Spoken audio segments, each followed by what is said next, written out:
First global की chairperson और chief investment strategist और आज की हमारी महारथी एक्सपर्ट देवीना मेहरा। देवीना मैम, बहुत शुक्रिया आपका समय देने के लिए। स्वागत है आपका 18 आवर्स स्वदेश पर। मैम, सबसे पहले तो आप ये बताइए कि आप अभी दुबई में हैं या फिर आपकी स्वदेश वापसी हो गई है? अभी तो मुंबई में है। अच्छा। मैम, कैसे देख रही हैं आप पूरे सिनेरियो को? क्योंकि बहुत सारे लोग ये भी कह रहे हैं कि भारतीय बाजार ओवर रिएक्शन दे रहे हैं।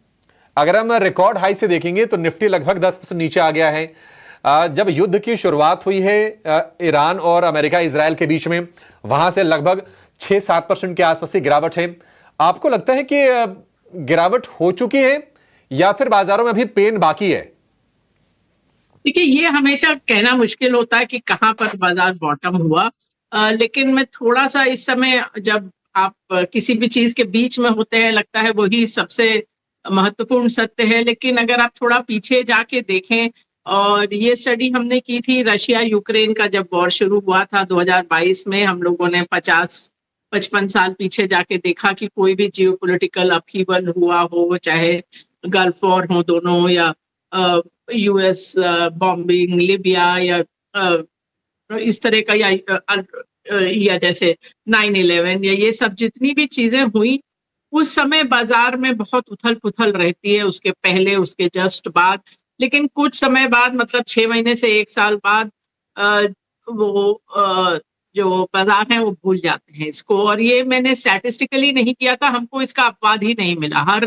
हर एक केस में यही हुआ कि जो देश इस जंग में नहीं है, वहां के बाजार रिकवर कर जाते हैं।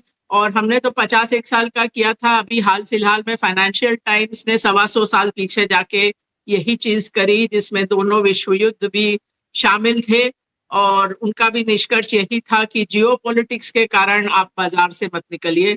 ये इतिहास यही बताता है। और दूसरे विश्व युद्ध में शायद आपको मालूम हो, पूरे विश्व की जनसंख्या के 3% को तो मारा गया था, जिसमें 2/3 तो मिलिट्री पर्सनल भी नहीं थे, सिविलियन थे। और उसके अलावा जितने लोग वुंडेड हुए होंगे या उनके जो परिवार इम्पैक्ट हुए होंगे, तो आप समझिए कि इसकी स्केल पर वो युद्ध था।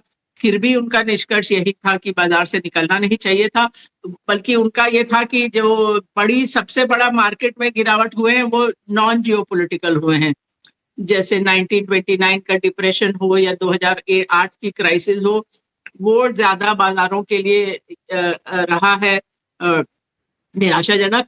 और अभी ऑफ कोर्स ये बड़ा चीज है कि इस बार क्रूड में बहुत बड़ा डिसरप्शन हुआ है।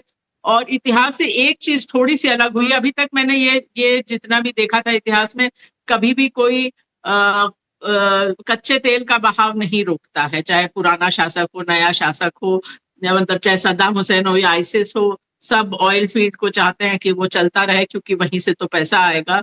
इस बार इजराइल ने ऑयल फील्ड पर हिट चालू किया है, जिसमें अभी तो मैंने आज सुबह ही पढ़ा कि अमेरिका ने भी इस पर ऑब्जेक्शन किया है कि ऑयल का इंफ्रास्ट्रक्चर नहीं खत्म करो, बिकॉज अमेरिका भी तो उस क्षेत्र में इसीलिए है कि वहाँ तेल है। तो ये तो है कि अभी शॉर्ट टर्म में तेल के कारण थोड़ा ज्यादा वो रहेगा। और अगर वो स्ट्रेट्स ऑफ हॉर्मुज में आना जाना शुरू नहीं होता है पोतों का, तो तेल ही नहीं, वो फर्टिलाइजर और भी कुछ चीजों के लिए वो महत्वपूर्ण है। देवेना में बिल्कुल आपने सही कहा। और अगर हम क्रूड की बात करें तो भाव हम देख रहे हैं कि $120 की तरफ बढ़ रहे हैं। हालांकि कतर के जो एनर्जी मिनिस्टर है उनका भी ये कहना है कि $150 प्रति बैरल के हम भाव देख सकते हैं। लेकिन ये भी है कि ये सप्लाई को लेकर या फिर प्रोडक्शन को लेकर कोई तनाव नहीं है। सप्लाई में डिसरप्शन के चलते हम देख रहे हैं कि ये भाव थोड़े शॉर्टअप हुए, तो हो सकता है कि आगे चल के थोड़े नीचे भी आए। मैम, कैसे आप गाइड कर रहे हैं निवेशकों को? क्या आपको लगता है कि जो गिरावट बाजार में आ रही है, बहुत सारे ऐसे शेयर हैं, बड़े शेयरों की मैं बात कर रहा हूं, जहां पर ऊपरी स्तर से लगभग 15%, 20% के आसपास से गिरावट आ चुकी है, क्या एक्युमुलेशन शुरू कर देना चाहिए? देखिए, एक तो मैं तेल की बात करूं तो जब ये जंग शुरू हुआ उसके पहले ही, लगभग 1.5 महीना पहले, हमने अपना ग्लोबल जो हमारे पोर्टफोलियो और फंड है उनको रीबैलेंस किया था। तो उसी समय हम लोगों को लगा था कि अब बहुत समय हो गया कच्चे तेल को नीचे के भाव में, और अब लग रहा है कि भाव ऊपर जाएगा। तो एक तरह से जो हम लोगों ने उस रीबैलेंस में मेन चीज करी थी वो था कि यूएस स्टॉक्स को अंडरवेट किया, जो पहले से ही अंडरवेट थे उसको और अंडरवेट किया, और वो जो पैसा वहां से निकाला वो कमोडिटी में डाला, मेनली कच्चे तेल और थोड़ा मेटल ईटीएफ्स में। तो वो हमारा पहले से भी वो कॉल था।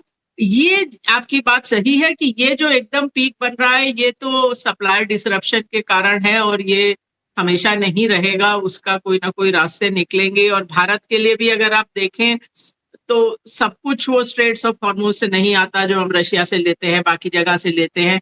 वो भी लगभग 30-40% तो वहां से भी आता है। हम बोल रहे हैं कि हमारे पास 25 दिन का तेल है और 25 दिन के प्रोडक्ट्स हैं। तो अभी जैसा अगर आप कैलकुलेट करके देखें तो शायद 2.5-3 महीने का स्टॉक तो है भारत के पास। तो लेकिन आपको ऑफ कोर्स देखना पड़ेगा कि जो पेट्रोकेमिकल इस्तेमाल करने वाली जो कंपनीज हैं उन पर कितना असर होगा, वो आपको एक तरह से कैलकुलेट करके देखना पड़ेगा। पर ओवरऑल मेरा ये मानना है कि ये जैसे मैंने कहा, कोई नहीं कह सकता कि एग्जैक्ट बॉटम कहाँ है, लेकिन ये समय खरीदने का है। आपका जो भी इक्विटी एलोकेशन है 100% कभी इक्विटी में नहीं रखिए, क्योंकि कोई आपको नहीं बता सकता कि 6 महीने, 1 साल या 2 साल में भी इक्विटी बाजार का क्या लेवल रहेगा।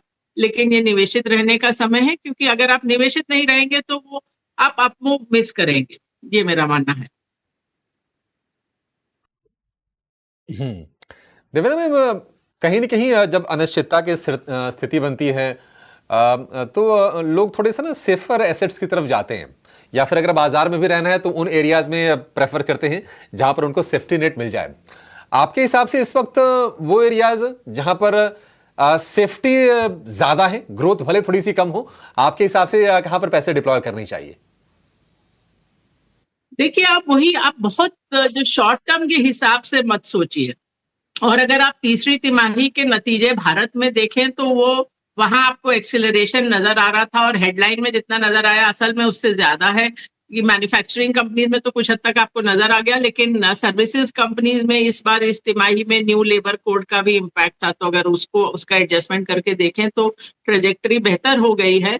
और जहां तक हो सकता है, अब जैसे इस तिमाही में जो भी एक्सपोर्ट ओरिएंटेड या निर्यात करने वाली कंपनियां हैं उनके नतीजों पे असर पड़े, क्योंकि शिपिंग तो डिसरप्ट हुई है। और उसके अलावा अगर आप देखें, हमारा जहां तक सवाल है, हम पिछले लगभग 2 साल से फार्मा, हेल्थ केयर और ऑटो कंपोनेंट्स, ऑटोज, इसमें ओवरवेट रहे हैं, वो अभी भी बना हुआ है।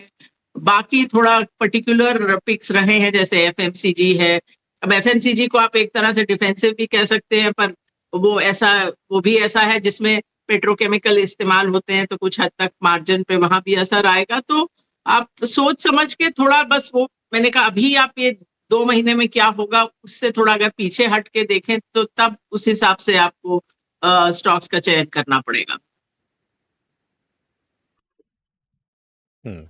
मैम, बाजार तो पहले ही कई सारी दिक्कतों से जूझ रहा था।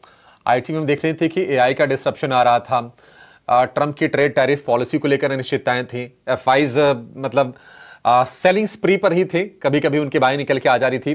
तो आपको लगता है कि अगर ये वॉर, अगर मान लीजिए खत्म होने की अगर न्यूज आ भी जाए तो यहां से कितना अपमूव हम देखेंगे? क्या जितना खोया है उतना ही पाएंगे, या फिर 26,000 के ऊपर निकलने का निफ्टी दम दिखाएगा?